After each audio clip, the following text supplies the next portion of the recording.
어저께 말씀 묵상 훈련에서 같이 묵상한 본문 누가복음 15장 11절부터 32절 말씀 같이 다시 잠깐 묵상합니다.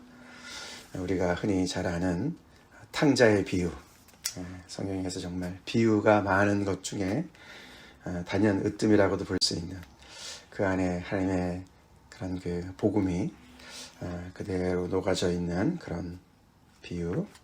어저께도 우리 같이 많은 또 각자의 또 은혜 받은 거 나누고 풍성한 또 삶을 말씀의 은혜를 같이 나눴는데, 오늘 잠깐 또 다시 한번 이 말씀 보게 됩니다.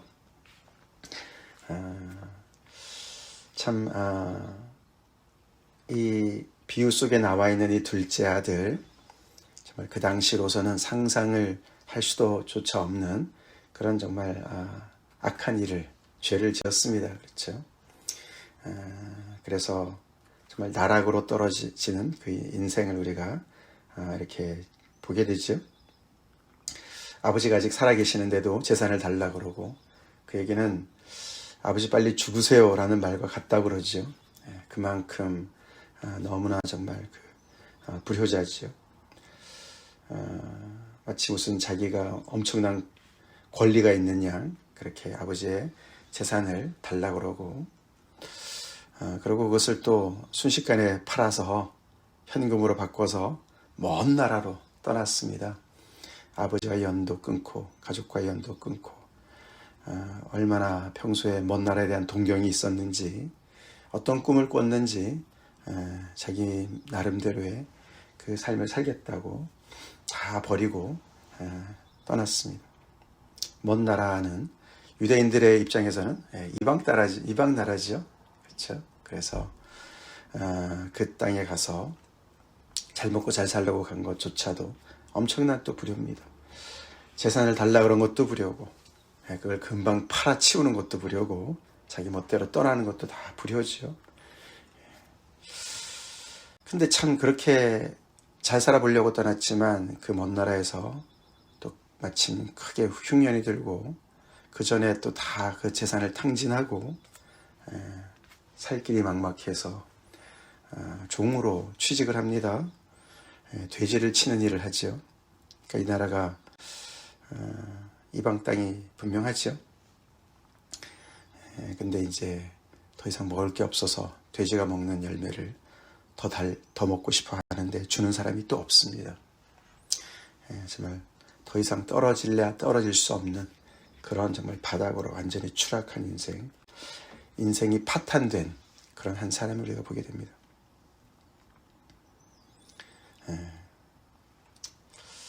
그런데도 이 비유 속의 이 둘째 아들은 돌아갈 곳이 있었습니다. 그렇죠. 돌아갈 곳이 있었어요.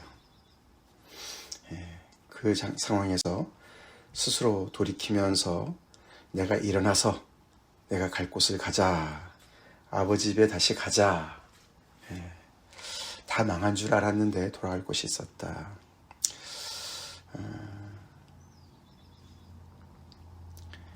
우리도 오늘 이 말씀을 보면서 우리가 아무리 실패했어도 우리 돌아갈 곳이 있습니다. 그렇죠? 우리 육신의 가족들은 없을지라도 우리는 하나님의 아버지의 품으로 돌아갈 수가 있습니다. 그렇죠? 그게 참 엄청난 소망 아닙니까? 이 아들이 그래도 이렇게 망가졌어도 아버지는 여전히 계시고, 아버지 집은 여전히 나를 환대할 것이다. 내가 아들의 자격은 다 상실한 것 같지만 그래도 나를 품꾼의 하나로는 써주지 않겠나. 그 아버지의 환대를 기억했어요.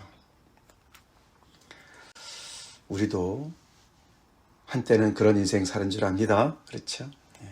우리 인생의 끝자락에서 우리 하나님의 그 사랑을 알게 되고 주님 앞에 돌아온 죄인들 아닙니까?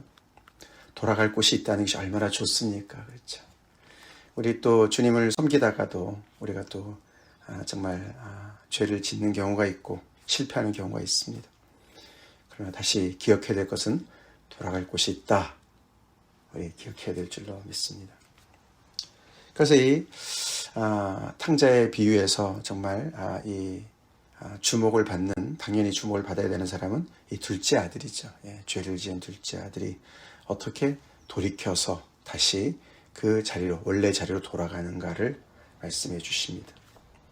그와 동시에 정말 더, 사실 그보다 더 중요한 것은 그런 아들을 다 용납하시고 이렇게 정말 떠나는 아들에게 그대로 또 원하는 대로 다 주시고 그 모든 것을 기다리시면서 그가 실패를 경험하고 다시 돌아왔을 때 아직도 거리가 먼데도 그 거리를 좁히시고 그를 불쌍히 여기시고 그를 가서 안으시고 그가 자기가 준비한 그런 잘못했습니다라는 얘기를 하는 중에 다 끝내기도 전에 그냥 그를 와락 안으시고 그의 그 아들의 신분을 다 회복시켜 주시는 이 아버지의 사랑을 또한 우리가 더 집중해서 보게 되죠. 이 아들의 생각이 맞았습니다. 아버지 집에는 그냥 먹을 것만 풍성한 것이 아니었습니다. 사랑이 넘쳐났습니다. 용서가 있었고 그를 불쌍히 여기시는 그런 아버지를 그가 맞닥뜨리게 됐죠. 그래서 아버지는 생각해 볼 때 가장 특징적인 것이 긍휼이 풍성하신 분이시죠. 이 아들이 엄청난 재산을 날렸고 그리고 아버지에게 또 가족에게 큰 상처를 줬고 마땅히 벌해야 정말 그런 사람이지만 그리고 엄청난 가문의 수치지만 그 모든 것은 다 엄청난 코스트지만 그러나 이 아버지는 그 모든 것을 감내하십니다. 너가 그런 것을 통해서 뭔가를 배웠겠지. 인생의 경험을 했겠지. 너가 그렇지만서도 나는 너무너무 기쁘고 너가 다시 돌아와서 기쁘다. 그거를 많은 사람들과 함께 즐김으로 그렇죠? 잔치를 베풀므로 그 기쁨을 표출하십니다. 그러면서 이 아들이 마땅히 이렇게 기뻐해야 되는 이유를 이 아들이 죽었다가 다시 살아났고 잃었다가 다시 되찾은, 얻은 그런 아들이기 때문에 그렇다라고 밝히시는 거죠. 우리 부모님들의 사랑을 여기서도 볼 수 있고 부모님의 사랑이 하나님의 사랑을 많이 닮은 것을 우리가 볼 수가 있어요. 그렇죠? 이 지상에서 우리가, 이 땅에서 우리가 하나님의 사랑이 어떨까? 가장 우리가 가까이 보이는 것은 부모의 사랑이고 그 중에서도 어머니의 사랑이죠. 그렇죠? 거의 무조건적인 그 자식을 향해서 그렇게 무조건적으로 참 이렇게 인내하시고 용서하시고 다시 믿어주시고 다시 세컨 찬스를 주시고 그런 그 부모의 사랑, 정말 그 사랑을 우리가 엿볼 수가 있습니다. 하나님의 사랑은 온전한 사랑인 줄로 믿습니다. 아들을 불쌍히 여기셔서 그를 그냥 용서만 하시고 끝나시는 게 아니에요. 그렇죠? 용서는 다시 회복시켜 주시는 것까지 포함하는 거죠.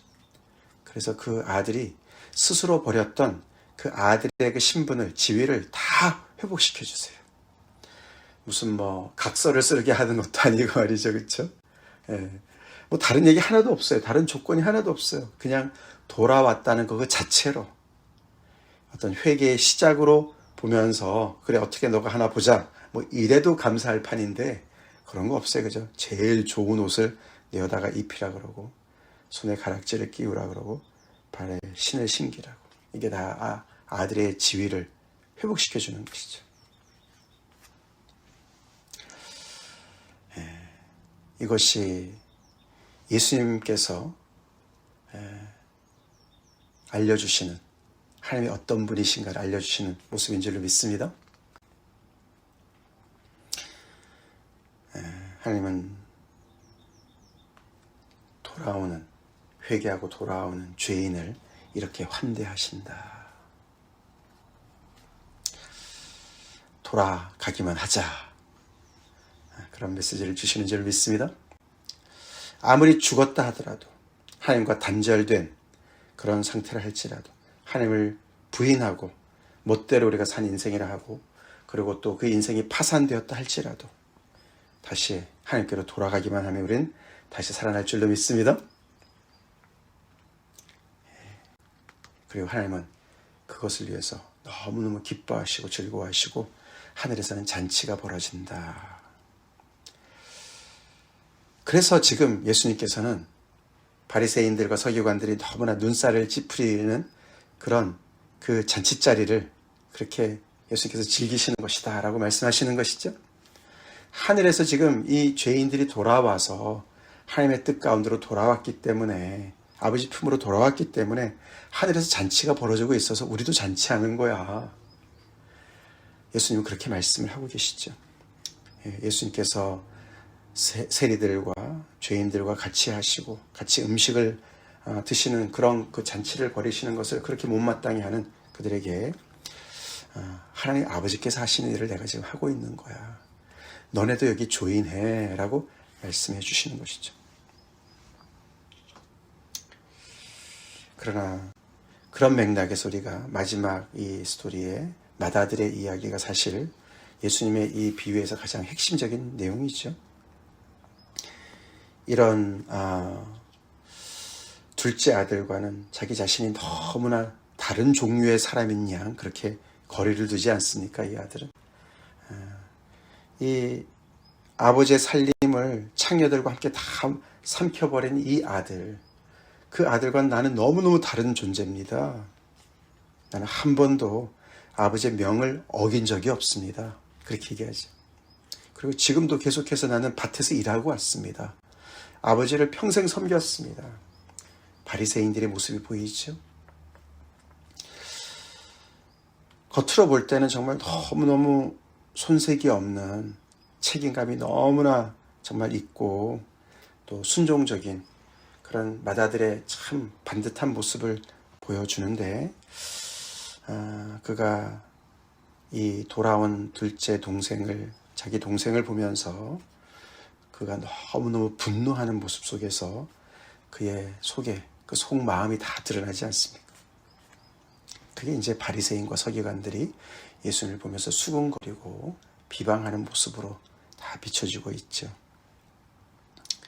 이 이야기 속에서 바리새인과 서기관들이 자신들의 모습을 봤으면 얼마나 좋았을까. 그렇죠? 이야기가 전개되는 과정 속에서 맏아들이 처음에는 얘기가 전혀, 처음에는 잠깐 아들 둘이 있다고 얘기하고서는 맏아들은 뭘 하고 있나 전혀 얘기 속에 없었습니다. 그렇죠? 근데 그 모든 일들이 다 벌어진 다음에 맏아들이 등장을 했는데, 그 맏아들은 그 정말 잔치를 벌이고 있는 그 현장을 너무너무 이해할 수가 없었고 너무너무 화가 났었고, 그런 그 상황 때문에 돌아온 동생은 동생이라고 얘기도 하지 않습니다. 그렇죠? 당신의 아들이라고 얘기를 해요. 이 아들, 이 모든 것을 다 삼켜버린 이 아들, 그렇게 얘기합니다. 그리고 아버지라고 부르지도 않아요. 사실 여기 번역이 아버지라고 번역이 있지만 유라고 얘기해요. 당신이라고 얘기를 해요. 그만큼 이제 이 아버지조차도 자기는 정말 이렇게 신뢰할 수 없다. 아버지도 이해할 수 없다. 그렇게 이제 화가 나는 상황이죠. 그러면서 그가 맏아들로 순종한 줄 알았더니 종으로 순종한 사실이 드러납니다. 그렇죠? 내가 여러 해 아버지를 섬겨 명을 어김이 없었다. 그래서 너무나 경직된 그런 아들의 모습을 보여줍니다. 아버지를 원망합니다.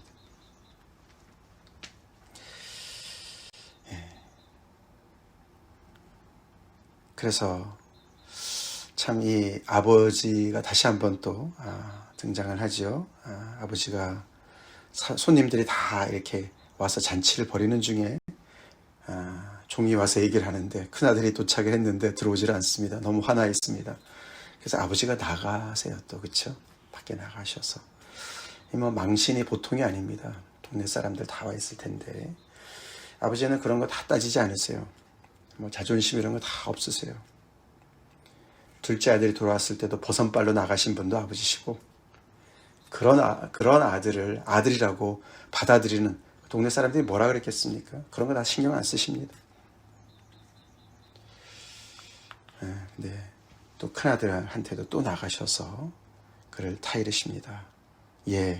너는 나와 항상 함께 있으니 내 것이 다 내 것이 아니냐. 이 아버지는 이렇게 뻗ting기는 맏아들조차도 사랑하신다고 얘기하세요. 그렇죠? 너는 너 나름대로 생각을 하고 살았지만 아니야, 너는 너도 나한테 소중한 아들이야. 이렇게 화랑방탕 인생이 탕진해서 다시 돌아온 아들도 내 아들이고, 잃었다가 다시 얻은 아들이고, 너는 나와 항상 있는 내 아들이야. 내 동생이 죽었다가 다시 살아났고 잃었다가 다시 얻어서 우리가 즐거워하고 이렇게 잔치를 벌이는 것이, 기뻐하는 것이 마땅한 것이야. 거기에 너가 조인해 라고 말씀을 하시는 거예요. 이게 거기서 끝나요. 그렇죠? 맏아들이 어떻게 했다, 얘기가 더 이상 진전되지 않습니다. 그 이야기는 바리새인들과 서기관들이 채워넣으라고 얘기하시는 거예요. 그렇죠? 너네 이 스토리를 어떻게 끝낼 거야?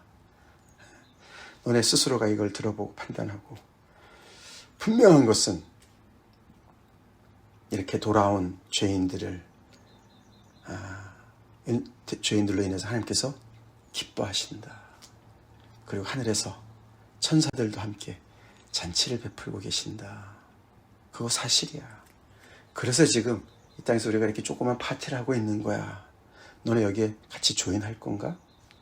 하나님의 뜻에 조인할 건가? 아니면 너네가 하나님보다 더 거룩한 것처럼 그렇게 계속해서 거리를 두고, 이 죄인들과도 거리를 두고, 나랑도 거리를 두고, 하나님과도 결국에는 거리를 두고 계속해서 너네 의를 쌓아갈 것인가 결정해라 라고 말씀을 하시는 것이죠.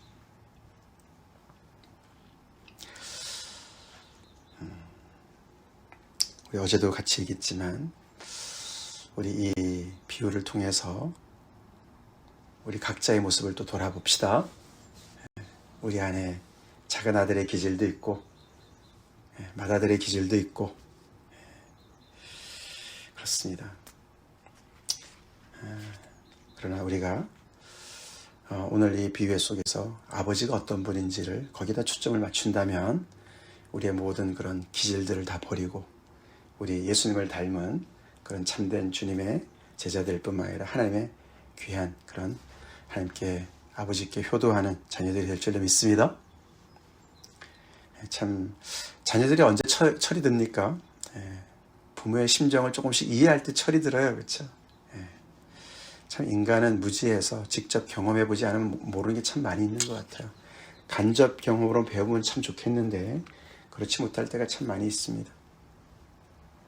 이런 비유가 정말 수천 년을 내려왔는데도 정말 우리는 둘째 아들처럼 꼭 이렇게 죄성에 사로잡혀서 망해봐야 정신을 차리고 고생해서 결국은 천부여 어지없어 손들고 옵니다. 그러고 주님 앞에 정말 시간과 물질과 인생을 다 탕진하고 돌아올 때가 얼마나 많이 있습니까? 아버지 집이 좋은 줄 왜 모르는가? 그런 생각 많이 합니다. 그렇죠?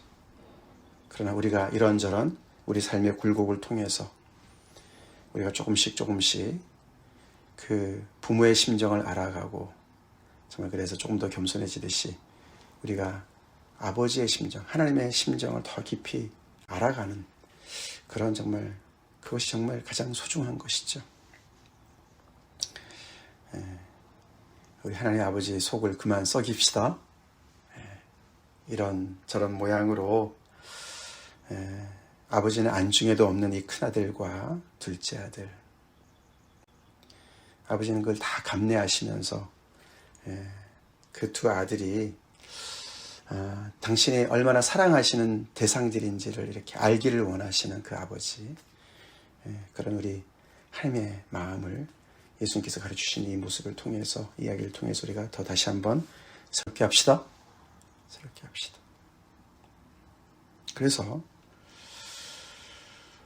오늘 이 순간에도 하늘에서 벌어질 듯한 법한 그런 정말 일들에 우리가 조인합시다.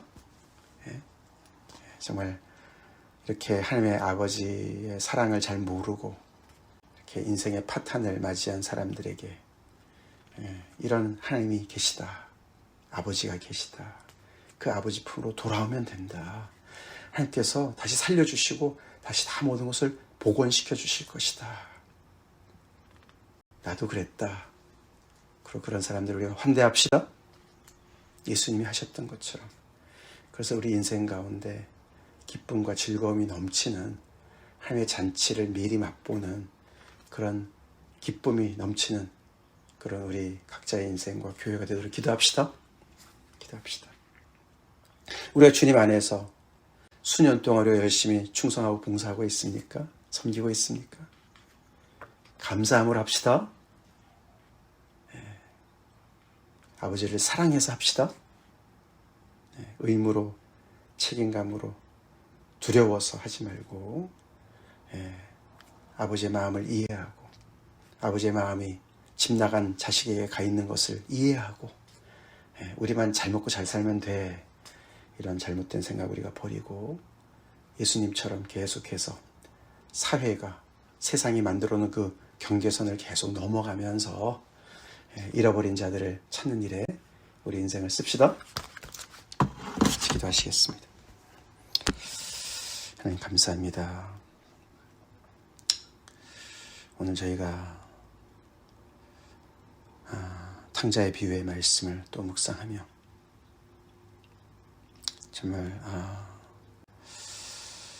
정말 우리가 인간으로서 이해할 수 없고 헤아릴 수 없는 그 크신 하나님의 사랑과 은혜를 또 우리가 묵상하며 주님 앞에 나아갑니다. 하나님, 이런 하나님을 더 알기를 원합니다. 예수님께서 비유로도 가르쳐 주시고 실제적인 사역을 통해서도 가르쳐 주시고 십자가에서 그 나타내신 그 사랑으로 하나님 아버지의 그 참된 모습을, 그 영광을 정말 오롯이 드러내 주셨는데 저희는 그 하나님의 사랑을 의심할 때가 많이 있습니다. 우리 중심적으로 생각할 때가 많이 있습니다. 이런 하나님의 사랑을 받는 자로서, 아들로서, 딸로서 정말 아버지 당당하게 굳굳하게 믿음으로 살지 못할 때가 많이 있습니다. 주님, 이 하나님의 사랑에 깊이 우리가 뿌리를 내리게 도와주시고 그래서 정말 우리가 하나님의 자녀로서 아버지 분명한 그 지위를 아버지 하나님의 정말 그 지위의 바탕 위에서 하나님이 기뻐하시는 일을 아버지 감당하는 하나님의 아들, 딸들 되게 하여 주시옵소서. 이 하나님의 사랑을 또 널리 증거하고 전하는 우리가 되게 하여 주시옵소서.